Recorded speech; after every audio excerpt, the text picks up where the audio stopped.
경제 현안을 보다 쉽게 풀어보는 경제 읽기 시간입니다. 네, 오늘도 다양한 경제 이슈들 김대호 경제학 박사와 함께 살펴보겠습니다. 안녕하십니까? 안녕하십니까? 네, 반갑습니다. 예, 이번 주 경제 쪽에서 가장 큰 이슈는 아무래도 민생회복 소비 쿠폰일 것 같습니다. 사용하는 방법 그리고 신청하는 방법 특히나 궁금해하실 것 같거든요. 좀 설명해 주실까요? 예, 그동안 기다리신 분들도 적지 않을 텐데요.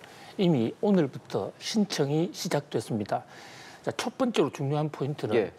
가만 있는다고 해서 소비 쿠폰이 저절로 자기한테 날아오지 않는다는 겁니다. 반드시 신청해야 돼요. 신청하는 방법도 여러 형태가 다양한데요. 이를테면 뭐 신용카드도 있고 선불카드도 있고 지역화폐를 쓰는 다양한 방법이 있습니다. 오늘부터 일주일간은 워낙 많은 사람들이 폭주하기 때문에 주민등록 끝번호가 월요일은 16, 화요일은 27 이런 식으로 자기 주민등록번호 해당하는 날짜에만 신청이 가능하고요.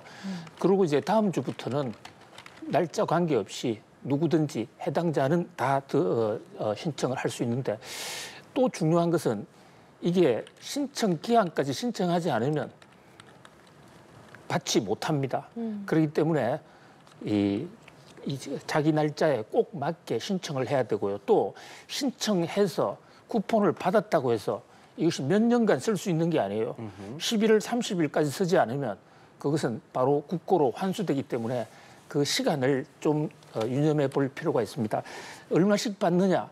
1인당 최대 45만 원이고 또 적게 받는 사람은 15만 원, 예. 30만 원 받는 이런 계층이 각각 다른데 이것은 각자의 소득 수준 또 어느 지역에 사느냐 이런 것에 따라 좀 달라지기 때문에 예.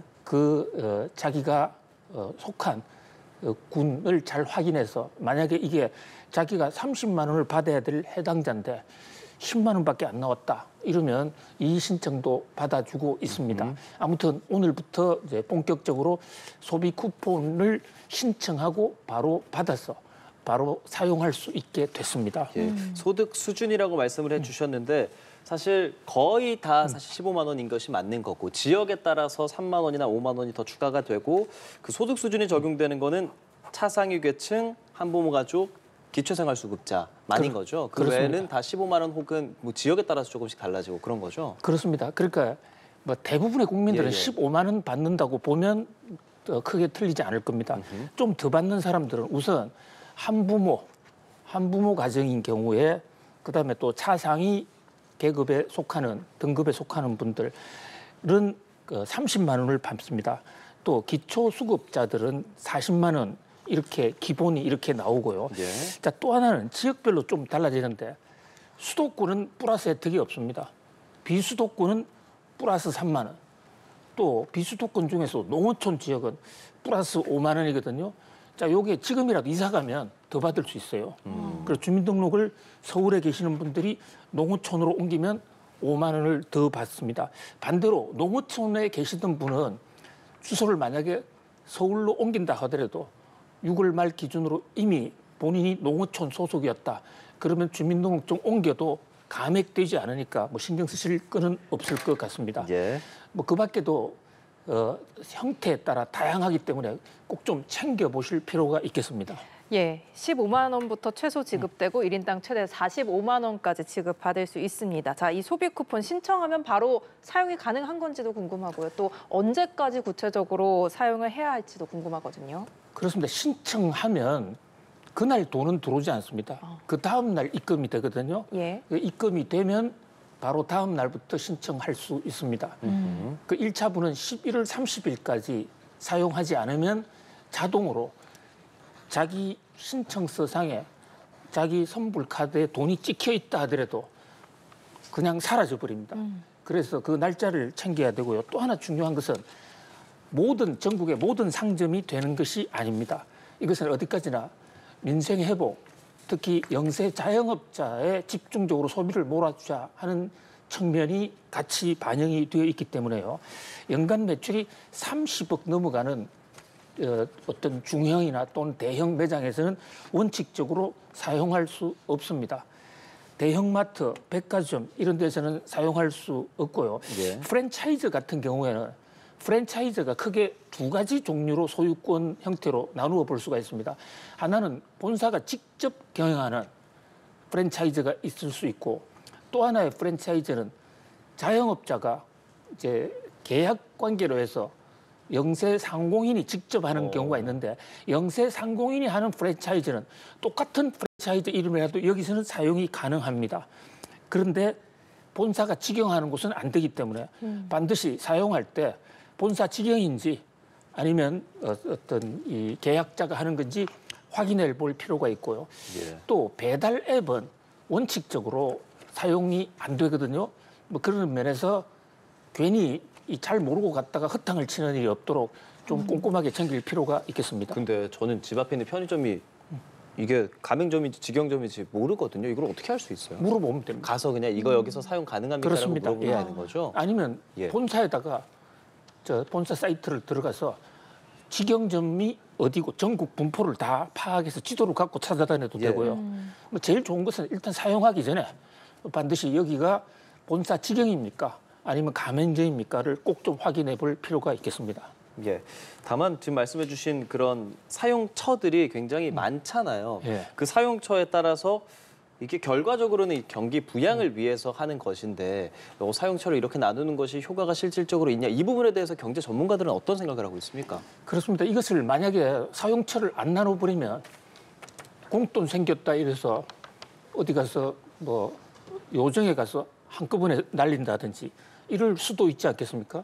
물론 요정도 우리 사회에 필요한 한 요소이긴 하지만 지금 가장 시급한 것은 코로나 같은 이런 사태에 타격을 받은 영세 사업자들, 예. 코로나 때 문을 못 열고 임대료를 내야 했던 그런 기업들이기 때문에 규정하는 것은 맞는데, 문제는 이게 분리한다는 게 이게 예를 들어서 매출 30억 원이다 이러면 30억 1,000만 원, 1,000원인 집하고 29억은 집하고 이게 그 0점 몇 점 차이로, 소수점 이하 차이로 구분이 되는 이런 문제 등이 있거든요.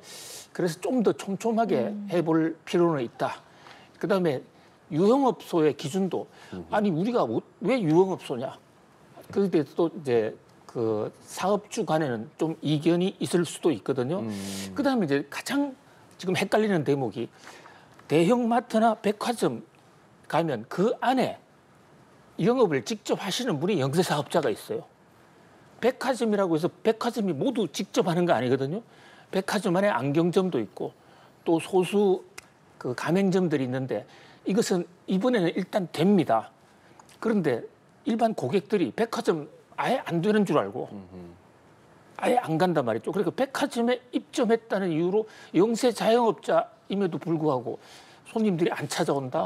이제 이런 문제를 좀 과학적으로 좀 해소할 수 있는 그런 방법을 다음부터는 좀 더 깊이 있게 연구해 볼 필요가 있겠습니다. 예, 또 소비 쿠폰 신청할 수 있는 방법 두고 의견이 분분합니다. 지역 화폐냐 아니면 카드 신청이냐. 지금 뭐 카드사냐 각종 은행들에서 문자 신청하라고 굉장히 많이 받고 계실 것 같거든요. 이거는 어떤 방식이 가장 유리하겠습니까? 예, 일단요, 혜택을 조금이라도 더 늘리려면 지역 화폐가 더 유리합니다. 그래요? 예, 지역 화폐로 가면 지역마다 달라서 한꺼번에 제가 다 설명해 드릴 수는 없지만, 서울의 경우 또는 뭐 부산의 경우 또 각 지방자치단체적으로 거기에 따라서 혜택도 있고 한도도 좀 더 늘어납니다. 그래서 가급적이면 지역 화폐를 받는 게 유리하다. 그런데 지역 화폐는 한 가지 단점이 있습니다. 그 지역을 넘어서면 사용할 수도 없을 뿐만 아니라, 만약에 그 기간 중에 주민등록을 이전했다. 그러면 나머지 지역에서는 쓸 수가 없기 때문에 이사갈 어떤 계획이 있다든지 이런 경우에는 선불카드나 신용카드를 사용하는 것이, 그리고 이제 신용카드나 체크카드의 경우에는 체크카드는 들어왔다가 들어온 돈이 일단 나가는 이런 형태고, 신용카드는 먼저 집행하고 사후에 결정산하는 방법인데, 뭐 이것은 크게 차이가 없고, 다만 신용카드가 없는 분들의 경우에 체크카드는 카드회사 가거나 은행 가면 금방 개설이 되거든요. 뭐 그런 면에서 좀 더 쉽게 접근할 수 있다. 각자가 조금씩의 차이는 있다 이렇게 볼 수 있겠습니다. 예. 자, 소비 쿠폰에 대한 이야기 해봤는데 정리를 좀 하자면 이번 주만 주민번호가 아니라 이제 출생 연도에 따라서 요일제로 신청이 가능하고요. 다음 주에는 전 국민이 신청을 할 수 있습니다. 일반적인 수도권에 사는 국민은 15만 원이라고 생각을 하시면 될 것 같고요. 농어촌에 사는 기초생활수급자가 가장 많은 45만 원 그 사이에서 받게 된다는 것 꼭 모두 다 신청을 해야 받을 수 있으니까 신청을 해야 한다라는 부분까지 김대호 박사가 짚어주셨습니다. 예, 저희는 아파트 이야기로 넘어가 보겠습니다. 자, 소형 아파트 매매 가격 올해 처음으로 40억 원대 진입했다고 합니다. 소형 아파트면 전용 면적 60제곱미터 이하인 건데 서울의 어떤 곳에 있는 아파트가 이런 가격을 돌파했을까요? 그렇습니다. 우리나라 단군 이래 아파트 가격이 소형 주택인데도 40억 원이 넘었다. 이것은 사상 처음 있는 예. 사실 뭐 기념비적인 일이라고나 할까요? 이것을 좋게 봐야 될지 나쁘게 봐야 될지 모르겠습니다만 어쨌든 우리나라 아파트사에 새 장을 열었다 이런데 현재 소형 아파트의 기준이 60제곱미터 이하라 말이죠. 보통은 이것을 59제곱미터 대부분의 분양을 할 때 59점 몇몇 제곱미터 합니다. 그래서 통상은 우리가 소형 아파트 중에 가장 큰 게 59제곱미터라고 볼 수 있는데 40억 원을 넘어서서 43억 원에 거래됐어요. 자, 그렇다면 저 60제곱미터나 59제곱미터가 평으로 환산을 하면 25평 내외거든요. 예. 그렇다면 이게 43억이다. 평당 가격이 거의 이제 2억에 육박하고 있다. 불과 그 몇 년 전에 평당 1억이 넘었었을 때 아파트 너무 높은 거 아니냐 이랬는데 이제 2억을 향해서 행진을 하고 있습니다. 지금 그림에 나오는 대로 저게 완 베일리라는 아파트인데요. 예. 삼성에서 지었고 이 베일리라는 데가 저 중세 영주들이 사는 정원, 농장 같은 곳입니다. 하나밖에 없는 뭐 농장 장원이다 이런 뜻인데 저 위치는 고속터미널 맞은편으로 그러니까 제3한강 그 반포대교를 건너가면 바로 존재하는 과거의 경남 아파트와 한신 3차가 있던 아파트인데 지금 현재 뭐 우리나라에서 평당 가격이 가장 높은 곳이고 랜드마크 같은 곳입니다. 바로 옆에 아리팍이라는 아파트가 있었습니다. 예. 아리팍이라는 아파트가 그런데 원베일리가 새로 지으면서 예. 1등 아파트 자리가 대장주 아파트 자리가 아리팍에서 원베일리로 바뀌어 있는 그런 상황인데 예. 레미안 원베일리에서 전용 59제곱미터가 43억을 돌파하는 지금 보여드리는 저 화면이 레미안 원 베일리. 그렇습니다. 조금 전에 이제 사실 저희가 자료 화면들로 아파트들 여러 개 좀 보여드렸었는데 지금 여러분께서 보시는 게 59제곱미터에 43억을 돌파한 소형 역대 최고가인 레미안 원 베일리라는 거 다시 한번 말씀을 좀 그렇습니다. 드리겠습니다. 예. 근데 근본적으로 왜 이렇게 비쌀까라는 생각이 좀 들거든요. 예, 요즘요 큰 아파트보다는 작은 아파트가 대세 인기입니다. 그래서 큰 아파트는 재산세도 많고 또 요즘 가구가 부부만 사는 자녀들은 다 출가하고 이렇다 보니까 똘똘하고 적은 아파트를 선호하는 경향이 있는 데다가요. 저 완베일리가 우선 위치적으로 저기가 지하철이 3호선 가죠. 또 8호선 가죠. 뭐 9호선 가죠. 이러다 보니까 굉장히 입지가 좋고 고속터미널이 바로 앞에 있는 거기다가 재건축한 지가 얼마 안 됩니다. 최근에 강남 지역에 또 서울의 웬만한 지역의 재건축은 거기다가 분담금제가 예. 적용이 되면서 좀 속도가 안 나고 있어요. 그러니까 재건축, 신축 아파트들이 별로 안 나오고 있는데 저것은 가장 최근에 지은 신축 아파트로서 그러니까 상대적 희소성 이런 것들이 여러 가지로 어떤 가만히 됐다. 이렇게 볼 수 있겠습니다. 예, 사실 토지거래 허가 구역이 지정이 됐고 또 대출 규제가 있은 뒤에도 매도 분위기가 굉장히 우위에 쓴 것 같은데 이런 수요 억제에 나서고 나서도 이렇게 소형 아파트뿐만이 아니라 전국의 오피스텔 임대 수익률도 상승하고 있다고 합니다. 그 이유는 뭘까요? 그렇습니다. 이게 토지 거래 허가제를 시행을 하면서 대출이 안 나오게 되니까 아무래도 큰 아파트는 좀 부담이 있고 큰 아파트보다는 작은 아파트가 상대적으로 더 선호가 되고 또 하나 토지 거래 허가제는요. 본인이 집을 사면 반드시 입주해야 됩니다. 그런데 대형 아파트의 경우는 기업 투자를 많이 했는데 그러다 보니까 상대적으로 소형 쪽에 반포의 원베일리뿐만이 아니라 지금 전국적으로 소형 아파트 쪽에 수요가 몰려드는 그런 상황이고 또 오피스텔은 1가구 2주택이라든지 토지거래 허가제에 적용을 받지 않기 때문에 대출로 끼고 살 때는 투기 목적이 아니라 내가 당장 사는 집이 필요하다. 이럴 때는 오피스텔의 경우로 좀 어떤 수요가 생기고 있고 특히 경매 같은 것은요. 경매는 가격도 좀 싸지만은 이 토지 거래 허가제에 제한이 없습니다. 그래요? 강남구로 하더라도 싸고 토지의 규제도 없단 말이죠.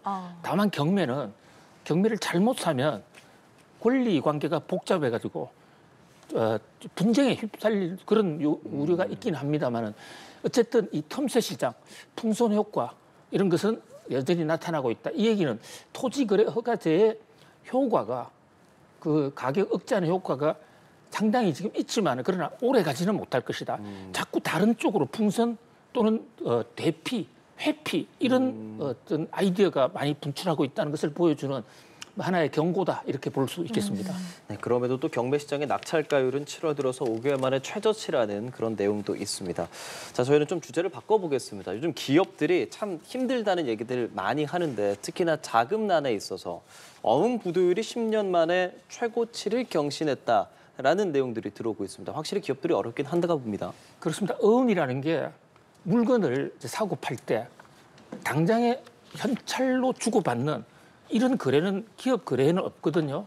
그러면 2개월 후에 준다, 3개월 후에 준다 해서 어음을 발행하는데 그러면 어음을 만기에 돌리면 은행에서 결제가 돼야 되는데 은행에서 그 어음 발행업체 잔고가 없다 해서 당자 계좌를 부도를 내는 거거든요. 요게 이제 소위 말하는 어음 부도율이고 이게 매일 통계가 나옵니다. 기업들이요. 은행에서 계좌가 부도가 난다는 것은 그 사건, 그 해당 건에 돈을 못 주는 것은 물론이고 금융 신용도가 떨어져서 다른 거래도 못하기 때문에 최대한 부도를 막으려고 노력을 한다. 그런 점에서 볼 때 부도가 났다는 건 그만큼 자금난이 심하다 이렇게 볼 수가 있습니다. 그 이제 현재 지금 국내 내수 소비가 안 좋고 이러다 보니까 내수업체를 중심으로 어음 부도율이 좀 많이 올라가고 있고 특히 영세업체들 중소기업들이 많다 보니까 어음 부도율이 석 달 만에 10배, 기업 파산. 그런데 전체적으로는 이게 뭐 심각한 상황은 아닌데요. 업종에 따라서는 어떤 업종 같은 경우에는 부도율이 상당히 빠른 속도로 뛰고 있다. 그래서 한국은행도 신용 리스크가 확대될 가능성이 있다. 좀 여기에 대해서 비상한 관심을 키우고 있습니다. 바로 그래서 우리가 지금 민생, 회생, 소비 쿠폰을 주는 것도 이런 대목에서 뭐 조금이나 숨통이 터지지 않을까 기대를 해봅니다. 예, 알겠습니다. 또 상호관세 이야기로 넘어가 보겠습니다. 8월 1일 상호관세가 이제 보름 정도 앞으로 다가왔는데 미 상무장관에 따르면 기본관세 10%가 유지될 것이며 경제 규모가 큰 국가는 더 높은 관세를 적용할 것이다라고 발언을 했습니다. 우리 위성나 국가안보실장도 또다시 방미길에 올랐는데 8월 1일 이후에도 협상이 가능하다고 보십니까?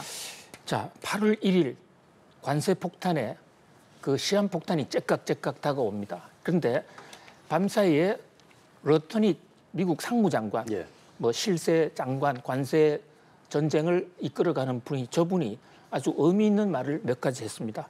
우선 8월 1일은 이번에는 마지막이다.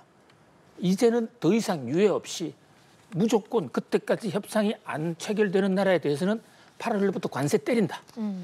그다음에 협상을 하더라도 기본 원칙 10%는 무조건 전 세계를 향해서 다 붙이는 거다. 그런데 이 10%는 매우 가난한 나라들만 적용되는 매우 특혜 관세다. 그리고 좀 잘 사는 나라들은 이보다 훨씬 높을 것이다. 자, 이런 얘기를 했거든요. 이 얘기는 한국의 경우에 일단 그때까지 협상 못하면 무조건 관세 때립니다. 그런데 현재 우리나라의 관세율이 예고된 게 25%거든요. 그러니까 무조건 때릴 것이고, 그리고 이제 협상을 하기 위해서는 한국이 여러 가지 시장도 개방해야 되는데 그 경우에라도 기본관세 10%라든지 이렇게 싸게 해주지는 않는다. 뭐 현재 다른 나라의 예를 보면 협상을 해서 타결한다 하더라도 20% 정도는 되지 않겠는가. 현재 지금 다른 나라들 19% 20가 지금 최저거든요. 그러니까 협상이 되더라도 18, 19 협상이 안 되면 25% 관세는 무조건 맞게 된다. 운명의 날입니다. 그런데 이제 다만 8월 1일 날 새 관세가 적용되더라도 그 후로도 협상은 계속할 것이다. 일단 유예는 없지만은 협상을 해서 양보를 하는 날에 대해서는 그때 가서 조금 더 낮춰줄 수 있다. 그동안에 트럼프의 관세가 4월 2일 날 발표가 되고 유예가 되어 왔기 때문에 말로는 굉장히 시끄러웠지만 실제로는 타격이 그렇게 많지 않았는데 그렇죠. 이제 8월 1일부터는 그 폭탄이 드디어 터진다 이런 얘기입니다. 협상을 해도 10%대 관세가 만약 부과가 된다면 우리 기업 넘어서 나라 입장에서도 상당한 혼란이 좀 있을 수 있겠네요. 그렇습니다. 10% 플러스 10 정도 한 20% 관세가 또 부과가 되면요. 예. 물건에 20% 관세가 부과가 되면 수출하는데 상당히 어려울 것으로 보여집니다. 알겠습니다. 김대호 경제학 박사와 함께 경제 읽기 시간 함께 해봤습니다. 오늘 말씀 고맙습니다. 고맙습니다. 감사합니다.